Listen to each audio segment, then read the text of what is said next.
பொன்னியின் செல்வன் நான்காம் பாகம் மணிமகுடம்.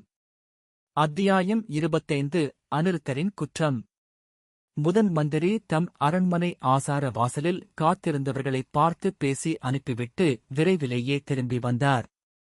அம்மணி, ஏதோ என்னால் முடிந்த வரைக்கும் ஏற்பாடு செய்திருக்கிறேன்.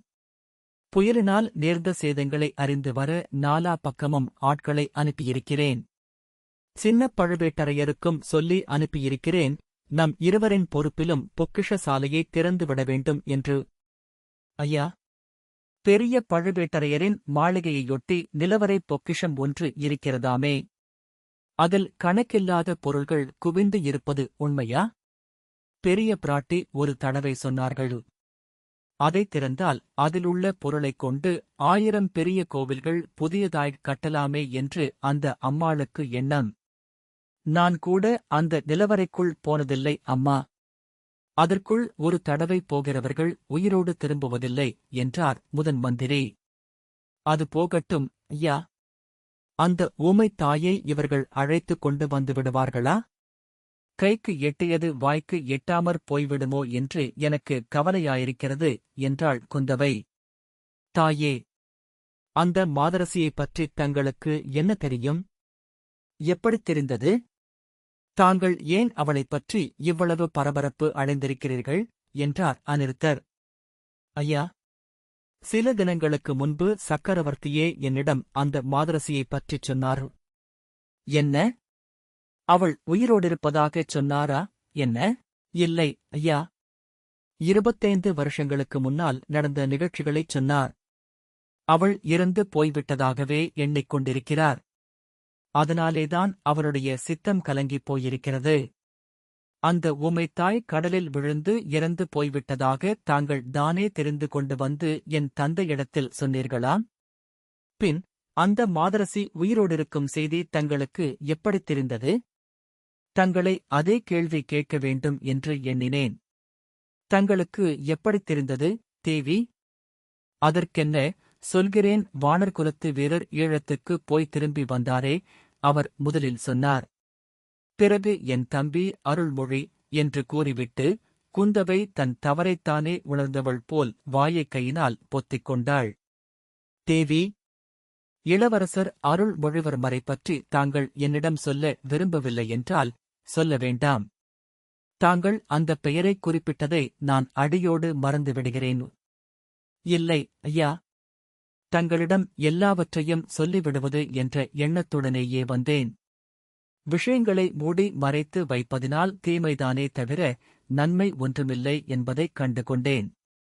நேற்றிரவு எனக்கு அது நன்றாய்த் தெரிந்தது. ஐயா, என் இளைய சகோதரனைக் கடல் கொண்டு போய்விடவில்லை. பொன்னியின் செல்வனை சமுத்திரராஜன் காப்பாற்றிக் கரையில் சேர்த்தார். அவன் இப்போது நாகைப்பட்டினத்திலுள்ள புத்த விஹாரத்தில் இருக்கிறான். அவனைப் பார்ப்பதற்காகவே நான் நாகைப்பட்டினம் போயிருந்தேன். ஆனால் தங்களுக்கு இது எல்லாம் தெரியும் என்று எனக்கு ஒரு சந்தேகம் உண்டு. தாங்கள் சந்தேகித்தது நியாயமே, ஆனால் தேவி, தெரிந்ததாக நான் காட்டிக்கொள்ளவில்லையே. வேறு யாருடைய காரியத்தில் தலையிட்டாலும் தங்களுடைய காரியத்தில் தலையிடுவதில்லை என்று வைத்துக் கொண்டிருக்கிறேன். என்னுடைய ஆட்களுக்கும் அவ்விதமே கட்டளையிட்டிருக்கிறேன். தாங்கள் செய்வது எதுவுமே உசிதமாகத்தான் இருக்கும் என்பது என் நம்பிக்கை. நானும் மலையமான் கொடும்பாளூர் வேளானும் அடிக்கடி பேசிக் கொண்டிருக்கிறோம். இளைய பிராட்டி மட்டும் ஆண் பிள்ளையாய் பிறந்திருந்தால் இந்த அகில உலகத்தையும் சோழர்களின் வெண்கொற்றக் குடையின் கீழ் கொண்டு வந்து தனியரசு செலுத்தி ஆண்டு வருவாள் என்று. அந்த மாதிரி எண்ணம் எனக்கு இருந்தது உண்மைதான். நான் பெண்ணாக பிறந்திருந்த போதிலும் என் சகோதரர்கள் மூலமாக அந்த மனோரதம் நிறைவேறும் என்ற ஆசையுடன் இருந்தேன். அந்த ஆசையை இப்போது விட்டுவிட்டேன் ஐயா. இராஜ்ய விஷயங்களில் பெண்கள் தலையிடவே கூடாது என்று முடிவு செய்துவிட்டேன். பாருங்கள், என் சகோதரனை நாகைப்பட்டினம் சூடாமணி விஹாரத்தில் இருக்கும்படி செய்தேன். அதன் விபரீத பலனைப் பாருங்கள். ஒன்றும் நேர்ந்து விடவில்லையே தாயே. பொன்னியின் செல்வனை நடுக்கடலில் காப்பாற்றிய சமுத்திரராஜன் இப்போது கரையில் பத்திரமாயிருக்கும் போது தீங்கு விளைவித்து விடுவானா? ஐயா, தாங்கள் உடனே என் தந்தையிடம் வந்து இவ்வாறு தைரியம் சொல்லுங்கள். ஆகா! சக்கரவர்த்திக்குத் தெரியுமா, என்ன? இளவரசர் சூடாமணி விஹாரத்தில் இருக்கும் செய்தி? நேற்று இரவுதான் சொன்னேன், சொல்லும்படியாக நேர்ந்துவிட்டது. ஆகா! இன்னும் கொஞ்ச நாள் சொல்லாமலிருந்திருந்தால் நன்றாயிருந்திருக்கும். தாங்கள் செய்திருந்தது மிக நல்ல ஏற்பாடு என்று நினைத்தேன். தேவி, சோழ நாடு முழுவதும் ஒரே கொந்தளிப்பாக இருக்கிறது. நேற்று அடித்த புயல் காரணமாக வெளியில் ஏற்பட்ட கொந்தளிப்பு சில நாளாகவே சோழ நாட்டு மக்களின் உள்ளத்தில் பொங்கிக் கொண்டிருக்கிறது. மதுராந்தகர் மீதும் பழுவேட்டரையர்கள் மீதும் ஜனங்கள் ஒரே கோபமாக இருக்கிறார்கள். இளவரசரை சிறைப்படுத்திக் கொண்டு வரக்கப்பல்கள் அனுப்பப்பட்டதையும் அறிந்திருக்கிறார்கள். இளவரசரை பழுவேட்டரையர்கள்தான் கடலில் மூழ்கடித்து விட்டதாக பலர் நம்புகிறார்கள். இச்சமயத்தில் இளவரசர் இந்த நாட்டில் இருப்பது தெரிந்தால் மக்கள் கொதித்து எழுவார்கள். இளவரசரின் தலையில் இப்போதே மணிமகுடத்தை சூட்டிவிட வேண்டும் என்று பெரும் கிளர்ச்சி செய்வார்கள். பழுவேட்டரையர்களும் சண்டைக்கு எப்போது முகாந்தரம் ஏற்படும் என்று காத்திருக்கிறார்கள்.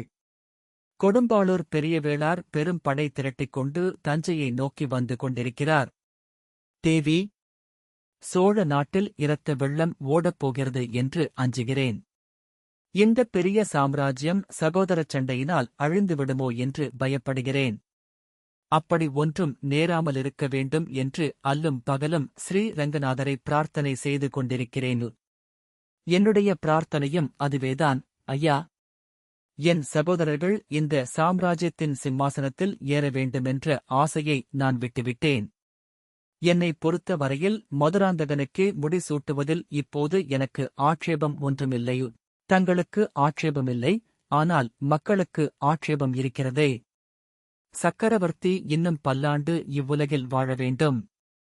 ஆனால் விதிவசத்தினால் அவருக்கு ஏதாவது நேர்ந்து விட்டதென்றால் அன்றைய தினமே இந்தச் சோழ நாடு முழுவதும் ரணகளமாகிவிடும். ஐயா, அத்தகைய துர்க்கதி விரைவிலேயே நேர்ந்து விடுமோ என்று எனக்கு பயம் அதிகமாயிருக்கிறது. நேற்றிரவு சக்கரவர்த்தியின் நிலை மிக்க கவலைக்கிடமாகிவிட்டது. அதனாலேதான் அவரிடம் பொன்னியின் செல்வன் பத்திரமாயிருக்கிறான் என்று சொல்ல வேண்டியதாயிற்று. ஆனால் சொல்லியும் அவர் நம்பவில்லை. அவருக்கு நான் வெறுமே ஆறுதல் சொல்வதாக எண்ணிக்கொண்டார். பல வருஷங்களுக்கு முன்னால் மாண்டு போன பழிகாரி ஆவி அவருடைய புதல்வர்களின் மீது பழி வாங்குவதாக எண்ணிப் பிரமை கொண்டு பிதற்றுகிறார். அந்தோ கடவுளே! என்ன விபரீதம்! நேற்று இரவு நடந்ததையெல்லாம் விவரமாகச் சொல்லுங்கள். அதற்காகத்தான் வந்தேன் ஐயா. சொல்லித் தங்களிடம் யோசனை கேட்பதற்காகவே வந்தேன். முன் தடவை சுந்தர சோழர் மருத்துவசாலை ஏற்படுத்துவதற்காக நான் வந்த சமயத்தில் சக்கரவர்த்தி எனக்கு அந்த பழைய வரலாற்றைக் கூறினார். ஈழ நாட்டை அடுத்த தீவில் தாம் ஒதுங்க நேர்ந்தபோது கரையர் மகள் ஒருத்தி தம்மை கரடிக்கு இரையாகாமல் காப்பாற்றியது பற்றிச் சொன்னார். பின்னர் அத்தீவிலேயே சில மாத காலம் சொப்பன சொர்க்கலோகத்தில் வாழ்வது போல் அந்த பெண்ணுடன் வாழ்ந்திருந்ததைப் பற்றிச் சொன்னார். பின்னர் இந்த தஞ்சைபுரிக்கு அவர் அழைத்து வரப்பட்டதையும் கூறினார். அரண்மனை வாசலில் கூடியிருந்த கூட்டத்தின் மத்தியில் கரையர் மகளை பார்த்ததையும், ஆரியர் நண்பராகிய தங்களை விட்டு அவளை தேடிக்கொண்டு வரச் சொன்னதையும், தாங்கள் தேடிப்போய் திரும்பி வந்து அவள் கடலில் விழுந்து இறந்தாள் என்று தெரிவித்ததையும் கூறினார். அதுமுதல் அடிக்கடி அந்த கரையர் மகள் ஆவி வடிவத்தில் வந்து தம்மை துன்புறுத்துவதாகவும் சமீப காலத்தில் அவள் வருகை அதிகமாயிருப்பதாகவும் சொன்னார். தேவி, அதையெல்லாம் நீங்கள் நம்பினீர்களா? தந்தை கூறிய வரலாறு அவ்வளவு அதிசயமாயிருந்தபடியால் என் மனமும் மிக்க குழம்பிவிட்டது. இறந்து போனவளின் ஆவி வந்து தந்தையைத் தொந்தரவு படுத்துவது சித்தப்பிரமையாயிருக்கலாம் என்று நினைத்தேன். பிறகு யோசித்துப் பார்க்க பார்க்க வேறு சில ஐயங்கள் உண்டாயின. வானதி ஒரு நாள் இரவு சக்கரவர்த்தியின் கூக்குரலைக் கேட்டு போய்ப் பார்த்தாள். பழுவூர் இளையராணி மாதிரி ஓர் உருவம் மன்னரின் எதிரில் நிற்பதைக் கண்டு திடுக்கிட்டு மூர்ச்சித்து விழுந்தாள்.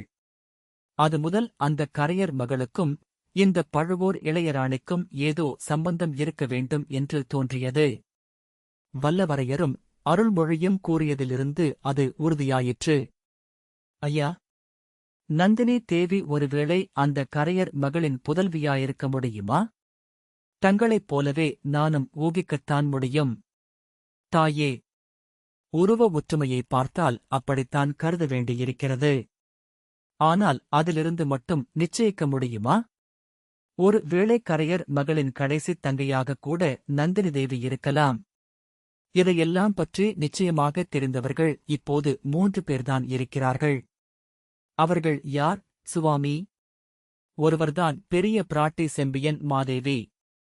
அவருடைய உள்ளத்தில் ஏதோ ஒரு இரகசியம் இருந்து வேதனை செய்து வருகிறது. ஆனால் அது இன்னதென்பதை அவராகச் சொன்னாலொழிய நாம் கேட்டுத் தெரிந்து கொள்ள இயலாது. மகானாகிய கண்டராதித்தர் காலமாகும் தருவாயில் பெரிய பிராட்டி அதை அவரிடம் கூறினார் என்பது எனக்குத் தெரியும். கண்டராதித்தர் என்னிடம் சொல்லத் தொடங்கினார். 2 வார்த்தை சொல்வதற்குள் அவருடைய மூச்சு நின்றுவிட்டது. மற்ற இருவரும் யார், ஐயா? மற்ற இருவரும் பேசத் தெரியாத ஊமைகள். சேந்தன் அமுதனின் அன்னையும் பெரியன்னையும்தான். இவர்களில் அமுதனுடைய அன்னையிடமிருந்து நாம் ஒன்றும் தெரிந்து கொள்ள இயலாது. செம்பியன் மாதேவியிடம் அவள் அளவிலாத பக்தி உள்ளவள். அந்த தேவி உயிரோடிருக்கும் வரையில் இவள் ஒன்றும் தெரிவிக்க மாட்டாள். ஆகையினால்தான் அவளுடைய தமக்கை மந்தாகினியை ஈழ நாட்டிலிருந்து அழைத்து வருவதற்கு நான் பெரும் பிரயத்தனம் செய்து கொண்டிருந்தேன். ஆகா! அந்தக் கரையர் மகளின் பெயர் மந்தாகினியா? அவள் உயிரோடிருப்பது தங்களுக்கு எப்போது தெரிந்தது? தேவி, 25 ஆண்டுகளுக்கு மேலாக அது எனக்குத் தெரிந்த விஷயந்தான். என்ன? என்ன? 25 வருஷங்களாக தெரிந்துமா என் தந்தையிடம் தாங்கள் சொல்லவில்லை? ஐயா, அவள் இறந்துவிட்டாள் என்ற எண்ணத்தினால் என் தந்தை எத்தனை மனோவேதனைக்கு உள்ளானார் என்பதெல்லாம் தங்களுக்குத் தெரியாதா? தெரியும் தாயே, தெரியும். தெரிந்துமா அவரிடம் உண்மையைச் சொல்லாதிருந்தீர்கள்? அநிருத்தர் ஒரு நெடிய பெருமூச்சு விட்டார். அவர் உள்ளத்தில் ஒரு போராட்டம் நிகழ்ந்தது என்பதை அவருடைய முகம் எடுத்துக் காட்டியது. பின்னர் அவர் கூறினார், தேவி, 25 வருஷங்களுக்கு முன்னால் நான் ஒரு குற்றம் செய்தேன். முதலாக அதை இப்போது தங்களிடம்தான் சொல்லுகிறேன். கரையர் மகளை தேடி வரும்படி தங்கள் தந்தை என்னை அனுப்பினார் அல்லவா? விரைவாக குதிரை மீது செல்லும் ஆட்களுடன் நானும் போனேன். கோடிக்கரை போய்ச் சேர்ந்தோம். அங்கே கொந்தளித்துக் கொண்டிருந்த கடலில் அவள் கலங்கரை விளக்கின் உச்சியிலிருந்து விழுந்துவிட்டாள் என்பதை அறிந்தோம். அந்தப் பயங்கரக் காட்சியை நேரில் பார்த்தவர்கள் சொன்னார்கள். தியாக விடங்கரே நடுங்கிய குரலில் நாக்குழறக் கூறினார். அதைத்தான் நானும் தஞ்சாவூருக்கு வந்து என் நண்பரிடம் தெரிவித்தேன். இதில் தங்கள் குற்றம் என்ன, ஐயா? என்றாள் குந்தவை.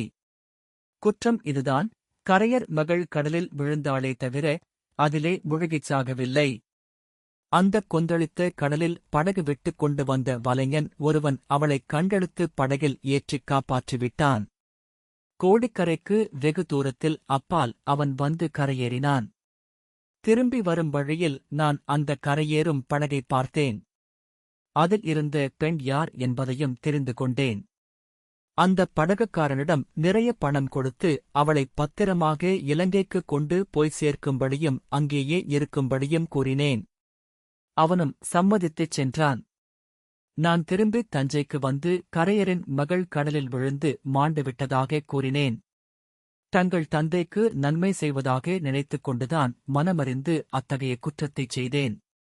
அந்தக் குற்றம் இத்தனை காலத்துக்குப் பிறகு இப்படி ஒரு விபரீதமான விளைவை உண்டாக்குமென்று எதிர்பார்க்கவில்லை. இளைய பிராட்டி குந்தவை அப்போது குறுக்கிட்டு, ஐயா, தாங்கள் செய்தது குற்றமாயிருந்தாலும் என் தந்தைக்கு நன்மை செய்யும் எண்ணத்துடனேயே செய்தீர்கள். பிறகு அக்கரையர் மகளைப் பற்றி தாங்கள் கேள்விப்பட்டு வந்தீர்களா என்று கேட்டாள். ஏன்? அடிக்கடி கேள்விப்பட்டுத்தான் வந்தேன். இளவரசு பட்டம் சூட்டிக் கொண்டதும் சுந்தர சோழர் மதுரை போர் முனைக்குப் போனார். நான் காசி க்ஷேத்திரத்துக்குச் சென்றேன். சில ஆண்டுகள் அங்கேயே தங்கி வேதாகம சாத்திரங்கள் பயின்றுவிட்டு திரும்பி வந்தேன். அப்போது பழையாறையில் ஈசான பட்டரின் தந்தை அந்தக் கரையர் மகளோடு அந்தரங்கமாக உரையாடிக் கொண்டிருந்ததைக் கண்டு வியந்தேன். அவர் ஒரு அதிசயமான செய்தியைச் சொன்னார். அந்தக் கரையர் மகள் பெரிய பிராட்டியின் அரண்மனைத் தோட்டத்தில் வந்து சில நாள் தங்கியிருந்ததாகவும் 2 குழந்தைகள் பெற்று அங்கேயே போட்டுவிட்டு ஓடிப்போனதாகவும் கூறினார். எப்போதாவது நினைத்துக்கொண்டு குழந்தைகளை பார்ப்பதற்காக அவள் இரகசியமாக வருவதுண்டு என்றும் தெரிவித்தார். குழந்தைகள் என்ன ஆயின என்று கேட்டேன். அவர் சொல்ல மறுத்துவிட்டார். அது செம்பியன் மாதேவிக்கு மட்டுமே தெரிந்த இரகசியம் என்று கூறினார். நானும் அதைப் பற்றி அதிகம் கிளறாமலிருப்பதுதான் நல்லது என்று சும்மா விட்டுவிட்டேன். தேவி, அருள்மொழி குழந்தை பிராயத்தில் காவேரி நதியில் விழுந்து விட்டபோது அவனை காவேரி அன்னை காப்பாற்றினாள் என்று எல்லாரும் சொல்லுவார்கள் அல்லவா? அப்படிக் காப்பாற்றியவள் உண்மையில் கரையர் மகள்தான் என்று என் மனத்தில் அச்சமயமே தோன்றியது. தங்கள் உள்ளத்தில் தோன்றியது உண்மைதான் ஐயா. அருள்மொழி ஈழ நாட்டில் அந்த மாதரசியை பார்த்துவிட்டு வந்து அவ்வாறுதான் சொன்னான். ஆனால் இந்த விந்தையைக் கேளுங்கள். என் தந்தை என்ன எண்ணுகிறார் தெரியுமா? கடலில் விழுந்து இறந்த கரையர் மகள்தான் ஆவி வடிவத்தில் வந்து தம் மக்கள் மீது பழி வாங்குவதாக எண்ணுகிறார். நேற்றிரவு வெளியில் கடும் புயல் அடித்தபோது என் தந்தையின் உள்ள புயலும் வேகத்தை அடைந்தது. இரவு முழுவதும் அவர் தூங்கவே இல்லை, என்னையும் தூங்கவிடவில்லை. பழைய கதைகளையெல்லாம் மறுபடி சொன்னார்.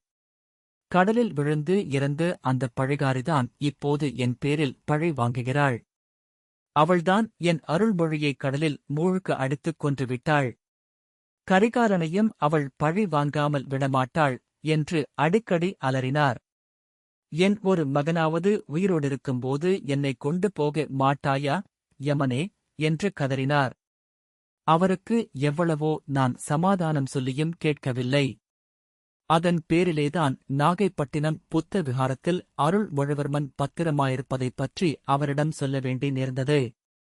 அதற்குப் பிறகு சக்கரவர்த்தி சிறிது ஆறுதல் அடைந்தாரா? அதுதான் இல்லை. அதன் பிறகு சித்தப்பிரமை இன்னும் அதிகமாகிவிட்டது. முதலில் அச்செய்தியை அவர் நம்பவே இல்லை. ஆனால் நேரில் பார்த்துவிட்டு வந்தேன் என்று சொன்ன பிறகு நம்பினார். ஏன் அவனை அழைத்துக் கொண்டு வரவில்லை என்று கேட்டார். குளிர் சுரத்துக்குப் பிறகு பிரயாணத்துக்கு வேண்டிய உடல் பலம் வரவில்லை என்றும் விரைவில் அழைத்துக் கொண்டு வர ஏற்பாடு செய்வதாகவும் கூறினேன். ஆனால் அவனை இப்போது இங்கு அழைத்து வருவதால் இராஜ்யத்தில் ஏற்படக்கூடிய குழப்பத்தைப் பற்றியும் இலேசாகச் சொன்னேன். இதைக் கேட்டதும் அவருடைய மனப்போக்கு வேறுவிதமாக திரும்பிவிட்டது. இந்த இராஜ்யந்தான் என் பிள்ளைகளுக்கு யமனாக ஏற்பட்டிருக்கிறது. இராஜ்யம் அவர்களுக்கு இல்லை என்று தீர்ந்தால் என் புதல்வர்கள் உயிரோடு சுகமாயிருப்பார்கள். அதற்காகத்தான் அவர்களை இங்கு அழைத்து வர இவ்வளவு அவசரப்படுகிறேன் என்றார். திடீரென்று இன்னொரு பீதி அவர் மனத்தில் குடிகொண்டது. உக்கிரமான புயல் காற்றினால் நேற்றிரவு அரண்மனையெல்லாம் கிடுகிடுத்துப் போயிற்று. ஒரு தடவை பேரிடி இடித்து ஓய்ந்ததும் என் தந்தை வெறி கொண்டு விட்டார். மகளே, அருள்மொழியை இனி நான் பார்க்கப் போவதில்லை. கீழே கடலில் தோன்றும் புயல் காற்றுகளையும் சுழிக்காற்றுகளையும் பற்றி எனக்கு நன்றாய்த் தெரியும். இன்று அடிக்கும் புயலினால் கடற்கரையில் தென்னை மர உயரம் அலைகள் எழும்பும். உள்நாட்டில் வெகு தூரம் கடல் பொங்கி வந்து மூழ்க அடிக்கும். காவேரிப்பட்டினத்தை அன்று ஒருநாள் கடல் கொண்டது போல் நாகைப்பட்டினத்தையும் கொண்டு போனாலும் போய்விடும். அதிலும் கடற்கரைக்கும் கால்வாய்க்கும் மத்தியில் உள்ள புத்த விஹாரம் ஒரு நாளும் தப்பிப் பிழைக்காது. அந்தப் பழிகாரி கரையர் மகள் கடலில் என் மகனைக் கொண்டு போக முடியவில்லை. அதற்குப் பதிலாக கரையிலேயே வந்து என் மகனைக் கொல்லப் போகிறாள். நான் போய் இதோ அவளைத் தடுத்து என் மகனைக் காப்பாற்றப் போகிறேன் என்று கதறிக்கொண்டு எழுந்திருக்க முயன்றார். அந்த முயற்சியில் தளர்ச்சியுற்றுப் படுக்கையில் விழுந்தார். ஐயா! அப்போது என் தந்தை விம்மி அழுத குரலைக் கேட்டால் கல்லும் மலையும் உருகிவிடும் என்றாள் இளைய பிராட்டி. அவளுடைய கண்களில் அப்போது தாரை தாரையாக கண்ணீர் வழிந்து கொண்டிருந்தது.